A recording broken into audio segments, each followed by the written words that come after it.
अस्सलामु अलैकुम वरहमतुल्लाहि वबरकातुहू। बिस्मिल्लाह वस्सलातु वस्सलामु अला रसूलिल्लाह अम्मा बाद। नाज़रीन किराम, आप सबका इस्तक़बाल है हमारे यूट्यूब चैनल पयाम मोहम्मदी में। नाज़रीन, 11 मार्च 2021 को वसीम रज़वी ने सुप्रीम कोर्ट के अंदर PIL दाखिल किया है, जिसमें उस मलऊन शख्स ने कुरान करीम की 26 आयतों को कुरान पाक से निकालने की बात कही है।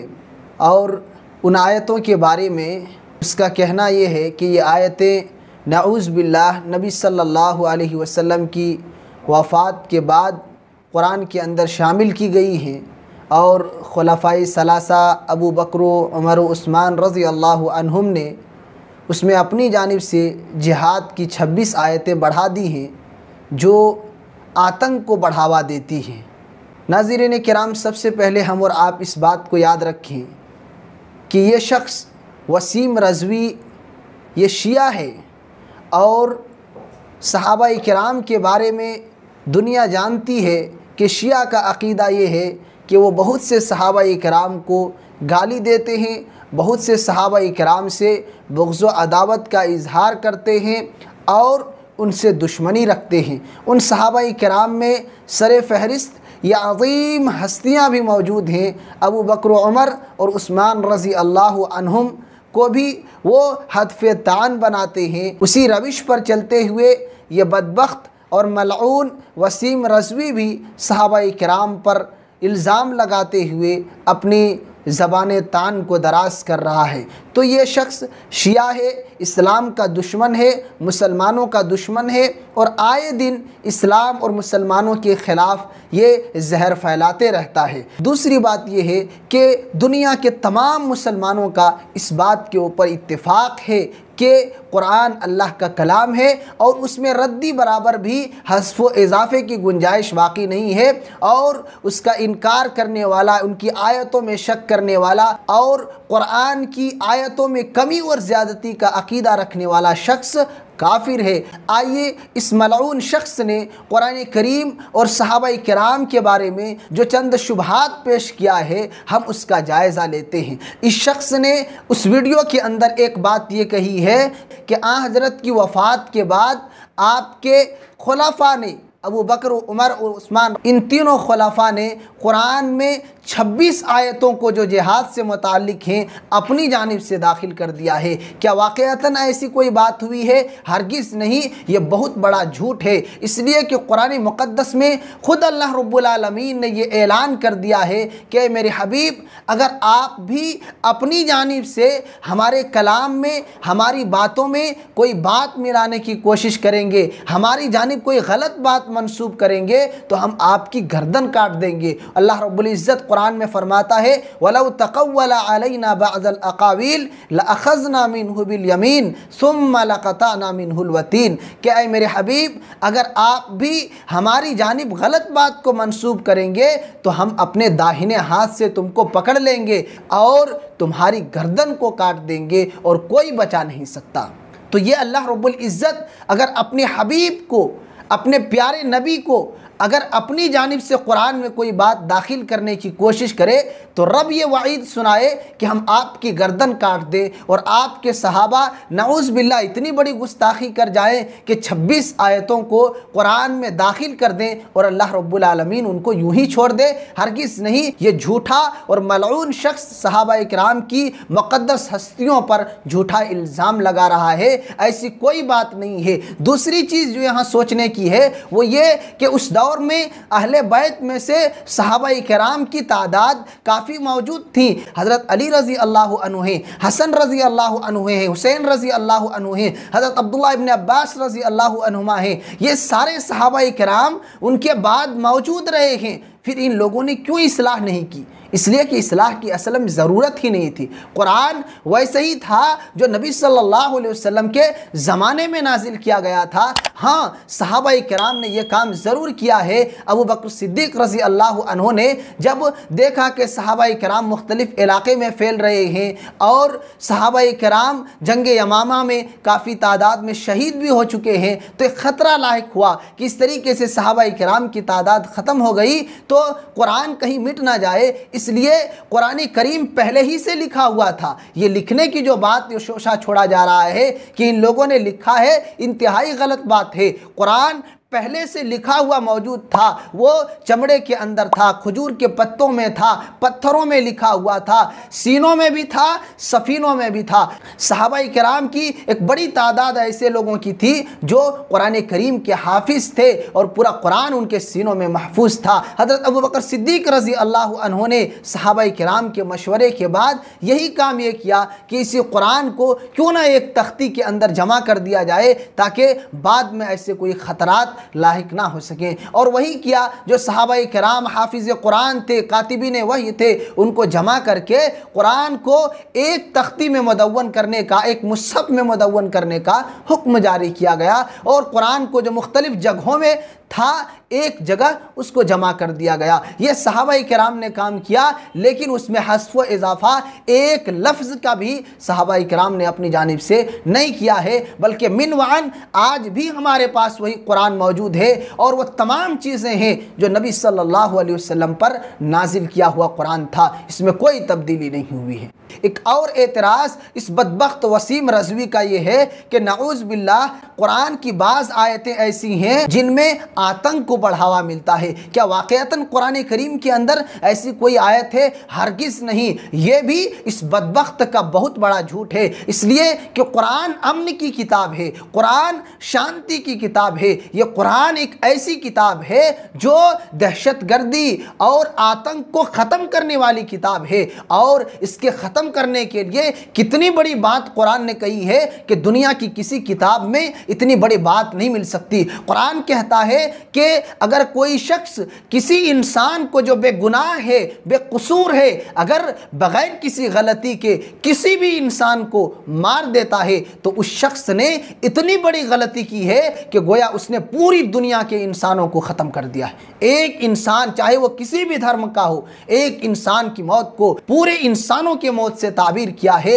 अल्लाह ताला इरशाद फरमाता है, मन क़तल नफ्सन बिग़ैर नफ्सिन औ फ़सादिन फ़िल अर्ज़ फ़कअन्नमा क़तल अन्नास जमीआ, कि जिस इंसान ने किसी एक इंसान को जो बेकसूर था उसको कत्ल कर दिया तो गोया उसने पूरी इंसानियत को कत्ल कर दिया।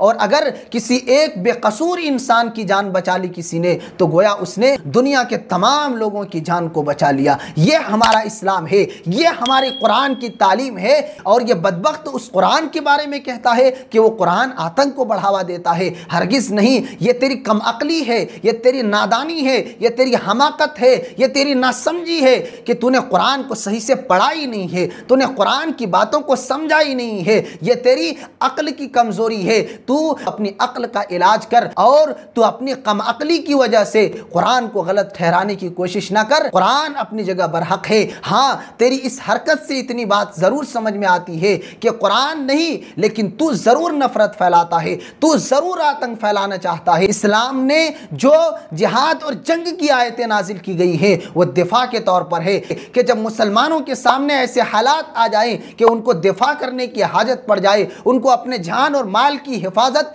नागुज़ीर हो जाए, तो ऐसी सूरत में अपने क़ुव्वत बाजू का मुज़ाहरा करें और मैदान कारज़ार में मुकाबले के लिए तैयार हो जाएं। तो ये जो जिहाद और इस तरीके की जो आयतें हैं वो दिफा के तौर पर है कि जब दुश्मन आपकी सरकोबी के लिए तैयार हों तो मुकाबला आपको करना चाहिए। पीठ फेर लेना ये बुज़दिली है, ये मर्दानगी की अलामत नहीं है। तो वह दिफा के तौर पर है। उन आयतों को आम हालतों में फिट करना ये तेरी नादानी और तेरी हमाकत है। और ये वसीम रज़वी तू याद रख कि अगर तेरी यही हालत रही तो वो दिन दूर नहीं कि तू भी ऐसी मौत मरेगा कि दुनिया तुझे देखेगी और तेरी इस मौत से इबरत और नसीहत हासिल करेगी। इसलिए सुधर जा, अपनी इस्लाह कर ले, दीन इस्लाम के अंदर आकर दाखिल हो जा और अपने आमाल की इस्लाह कर और अपनी इस हरकत से तौबा कर। अल्लाह ताला की पकड़ बहुत सख्त है, उसका अजाब बहुत सख्त है, इसलिए उसके अजाब से डर और अपनी आखिरत की फ़िक्र कर। एक और बात यह भी कहता है कि सहाबाए किराम ने नऊज़ नाउज़ बिल्लाह सिर्फ अपनी ताकत के बलबूते पर इस्लाम को फैलाया है। अगर सिर्फ सहाबाए किराम अपनी ताकत का इस्तेमाल करते तो जिन इलाकों पर फतहयाबी हासिल की थी उनका नक्शा ही कुछ और होता। लेकिन तारीख शाहिद है, हाँ ये बात ज़रूर है कि सहाबाए किराम ने अपनी जवामर्दी और अपनी बहादुरी के जौहर दिखाए हैं, क्योंकि वो कौम जो बुज़दिली की चादर ओढ़कर दुनिया में ज़िंदगी गुजारती हैं वो सफ़े हस्ती से मिट जाया करती हैं, दुनिया से उसकी तारीख़ मिट जाया करती है। वही दुनिया में याद रखे जाते हैं जिनकी बहादुरी के चर्चे दुनिया में मौजूद हुआ करते हैं। तो यकीनन सहाबाए किराम बहादुर थे, निडर थे, लेकिन उन्होंने अपनी बहादुरी का गलत इस्तेमाल नहीं किया, अपनी ताकत का गलत इस्तेमाल नहीं किया, बल्कि ताकत और क़ुव्वत के बावजूद सामने वालों से, शिकस्त खुर्दा लोगों से ऐसे बर्ताव किए कि दुनिया की तारीख़ में ऐसी मिसालें नहीं मिल सकती कि जिस तरीके से फातिह कौम जब गलबा हासिल कर लिया करती हैं तो अपने मफतूह लोगों को कुचल दिया करती हैं। सहाबाए किराम ने वो बातें नहीं दोहराई, बल्कि सहाबाए किराम ने उसूल और ज़ाब्ते को वहाँ भी सामने रखा। फतहयाबी के बाद भी उनकी इज्जत व आबरू पर हमला नहीं किया। तो तारीख को पढ़, हमारे सहाबाए किराम की उन अजीम हस्तियों की सीरत को पढ़, तुझे पता चलेगा कि किस तरीके से उन्होंने खिलाफत की बागडोर को संभाला था, क़यादत किस तरीके से अंजाम देना चाहिए।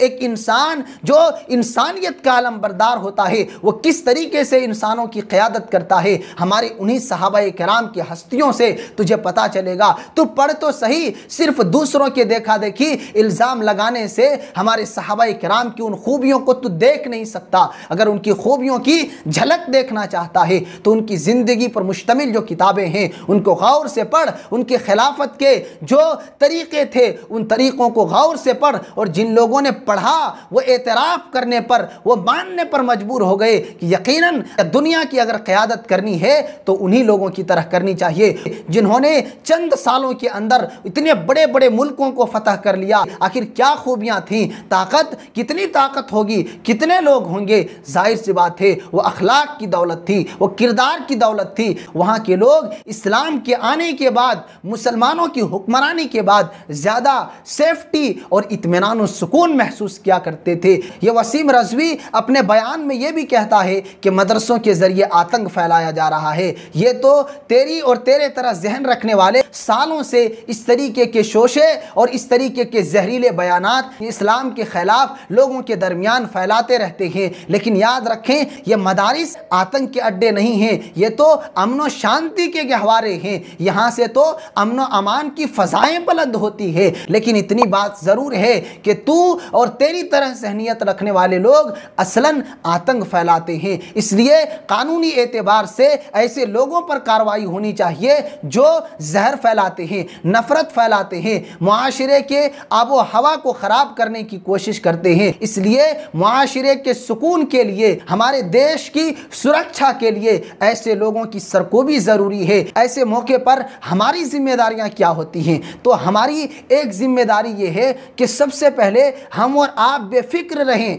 घबराने की ज़रूरत नहीं है कि अब तो कुरान के ऊपर एतराज़ात किए जा रहे हैं, शोशे छोड़े जा रहे हैं, अब क्या होगा। बेफिक्र रहें, क्योंकि कुरान अल्लाह का कलाम है। अल्लाह ने अपने कलाम की हिफाजत की खुद ही जिम्मेदारी ली है। एक ज़ेरो ज़बर भी तब्दील नहीं हो सकता सुबह क़यामत तक। पूरी दुनिया कोशिश कर ले, सारे लोग मिल जाएं दुनिया के, लेकिन कुरान के एक हर्फ को भी, बल्कि एक ज़ेरो ज़बर को भी तब्दील नहीं किया जा सकता, क्योंकि कुरान की हिफाजत की जिम्मेदारी खुद कुरान नाजिल करने वाले ने ली है। अल्लाह रब्बुल आलमीन फरमाता है इन्ना नहनु नज़्ज़लना ज़िक्रा व इन्ना लहु लहाफ़िज़ून, कि हम ही इस कुरान के नाजिल करने वाले हैं और इसके मुहाफ़िज़, इस कुरान की हिफाजत करने वाले, इसकी निगरानी करने वाले वो भी हम ही हैं। और अल्लाह अगर हिफाजत करे अपने किताब की, अपने कलाम की, तो दुनिया की कौन सी ऐसी ताकत है जो उसके कलाम में कुछ तहरीफ कर सके, उसके कलाम में कुछ रद्द बदल कर सके। कितने ऐसे लोग आए जिसने कुरान पर पर एतराज़ात किए, हज़ारों आए, वो इस सफ़े हस्ती से मिटा दिए गए, उनकी तारीख मिट गई और रहती दुनिया तक के लिए निशान इबरत बन गए। दूसरी जिम्मेदारी एक मुसलमान होने के नाते हमारी ये है कि जब उस शख्स ने कोर्ट में PIL दाखिल किया है तो हम उस शख्स के खिलाफ मुकदमा दायर करें, और खुसूसन जो मुसलमानों की बड़ी तंजीमें हैं वो इस जानिब आगे कदम बढ़ाएं और मुसलमानों के अपने सपोर्ट में लेकर के उस शख्स के खिलाफ मुकदमा दर्ज कराएं कि इसने मुसलमानों के जज्बात को मजरूह किया है, मुसलमानों के मुक़द्दस किताब की तौहीन की है, मुसलमानों को ठेस पहुंचाया है, इसलिए इस शख्स पर सख्त से सख्त कड़ी सज़ा होनी चाहिए। तीसरी जिम्मेदारी ऐसे मौके पर बिलखुसूस हमारी ये है कि जब कुरान पर, हमारी शरीयत पर ऐसे नारवा इल्ज़ामात लगाए जा रहे हैं तो हमारी जिम्मेदारी बनती है कि हम और आप कुरान की अमली तस्वीर बन जाएं, अपने आमाल के ज़रिया, अपने किरदार के ज़रिया, अपने अच्छे अखलाक के ज़रिया इस बात का सबूत दें कि वाक़अतन हम मुसलमान हैं और ये हमारे कुरान की असल तालीमात हैं और हम इस कुरान के मानने वाले हैं। लिहाजा हम खुद कुरान पर अमल करें, कुरान को कसरत के साथ तिलावत करें। एक चौथी और आखिरी बात वो ये है कि जिन आयतों को उस शख्स ने हदफ़ तनक़ीद बनाने की कोशिश की है, अगर उनकी तफसीलात मिल जाए तो हमारे उलमाए किराम उन आयतों पर ख़ास तौर पर मुश्तमिल एक मुख्तसर सा किताबचा तैयार करे और मुख्तलिफ़ ज़बानों में उसको फैलाए और तहरीर के साथ साथ बयानात के ज़रिया भी उन बातों को फैलाए और उसमें खुसूसी तौर पर इन निकात को शामिल किया जाए कि उन आयतों के तराजिम हों, उन आयतों के सही मफ़हूम हों और किस पस मंज़र में ये आयतें नाज़िल हुई थी उस पस मंज़र का भी तज़किरा हो। और साथ ही साथ अगर ऐसी हालत हो जाए तो वाक़अतन इन आयतों की ज़रूरत थी या नहीं थी, लोगों को गौर व फिक्र की दावत दी जाए कि अगर ऐसी सिचुएशन पैदा हो जाए, ऐसी हालत पैदा हो जाए तो क्या ऐसे अहकामात मिलने चाहिए या नहीं मिलने चाहिए। इंसान खुद ही फैसला करेंगे कि जैसी हालत में इस्लाम ने दिफा का हुक्म दिया था, वाक़अतन एक ऐसा मोड़ था जहाँ ज़रूरत थी कि ऐसी आयतों को नाजिल किया जाए जिसमें मुसलमानों को हौसला मिले और अपने दिफा करने के लिए ये तैयार हो जाए। ये चंद बातें थी। अल्लाह रब्बुल आलमीन से दुआ है कि अल्लाह रब्बुल आलमीन तो इस्लाम और अहले इस्लाम की मदद फरमा, इनको गलबा अता फरमा, और जो इस्लाम के ख़िलाफ़ साजिशें कर रहे हैं या अल्लाह अगर वो हिदायत के काबिल हैं तो उनको हिदायत दे दे, और अगर वो हिदायत के मुस्तहिक नहीं हैं तो अल्लाह तो उनको ज़लील व ख़ार करके ज़िल्लत की मौत अता कर और उनको गारत व बर्बाद कर दे। आमीन।